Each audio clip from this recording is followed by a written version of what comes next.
Anyone. You have to hold everyone and go back to the.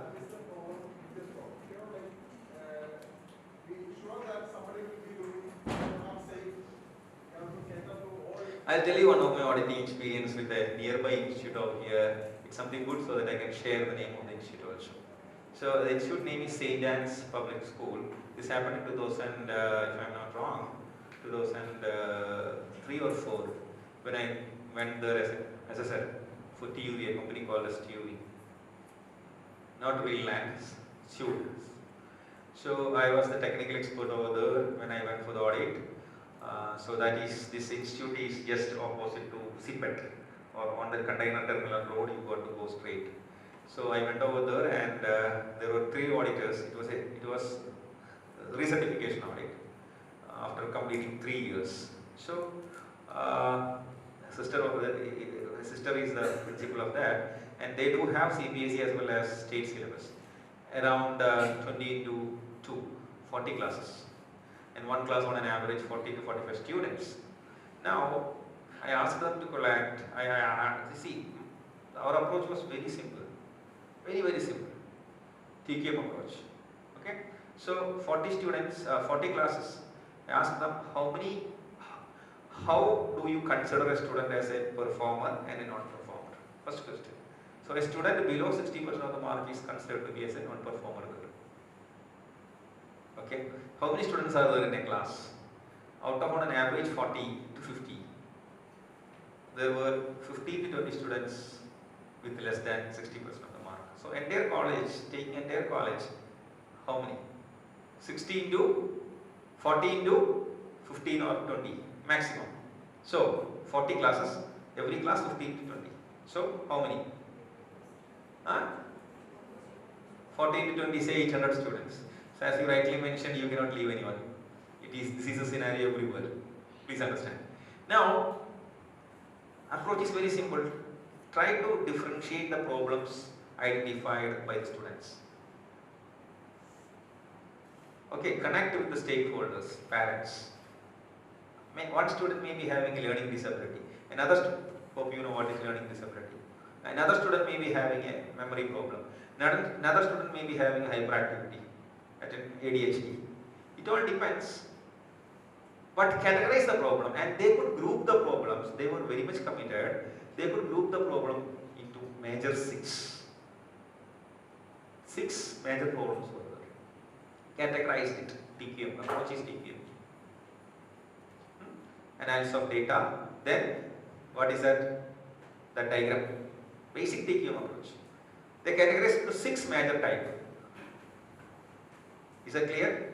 They took the 8th, 9th and 10th standard students and troubleshooted the problem with the help of the parent.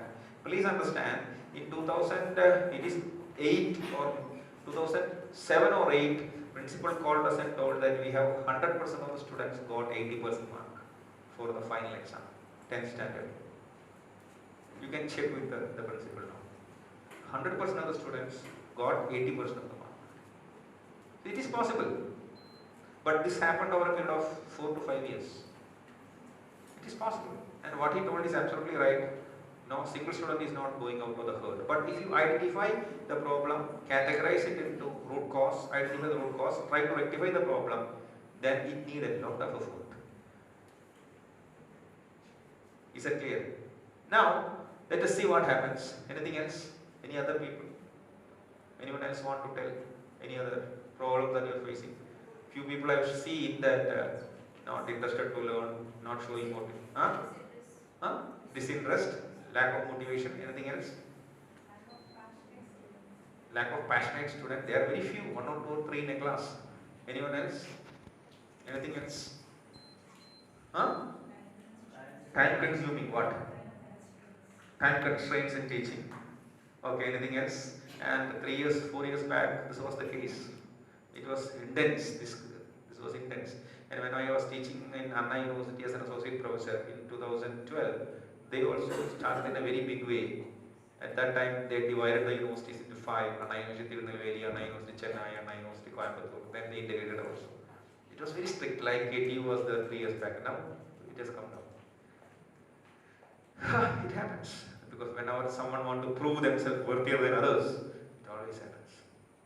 But eventually at the end of the day they come back. It can go up and it can come back. Now it is far, far better, right? Huh? Now KT is far better. Fine. Anyway, let's see. Tell me.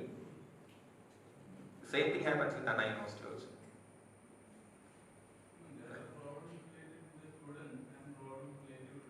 System, yeah, everywhere there are problems. And we can extend our control on some issues, but other issues, we cannot say that I am to solve that problem also, because let the problem exist. It's okay. Obviously, students are given ethics, no doubt. Tell me, nothing else. Now, if you don't want to tell anything, I know I've seen many of you have written, but no one is responding. No one is telling anything. Huh? Parents' attitude, because they want a job or they want a. Obviously. Because now they have graduated themselves, because now they are not the customer. Because students may be taking loan and they will be telling that we will repay from ourselves, our pocket, whenever we get a job. Whether they pay it or not, that is a different story. But now they have grown up. After 18 and 21 years, parents are not the customers.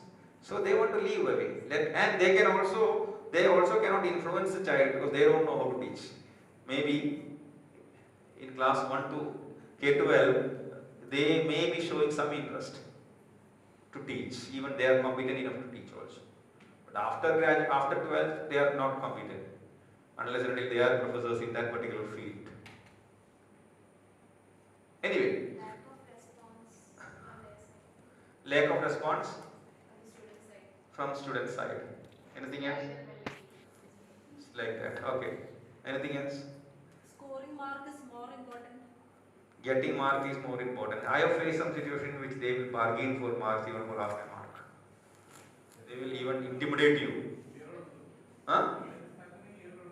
Oh, that never happens in many institutions.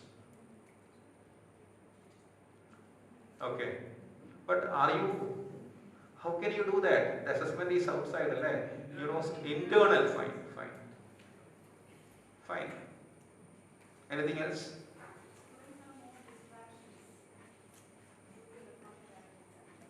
They will only have distractions because adolescent age, adolescent psychology. They are hyperactive and big difference there. They have a problem with their own, between 12 to 18 years what happens. They have identity crisis. Neither they are mature nor they are a child. They are in between, and the parents and society is not accepting them as their mature students. So that is identity crisis. A big thing is happening between 12 and 18 years, or between 12 and 24 years. Adolescent identity crisis.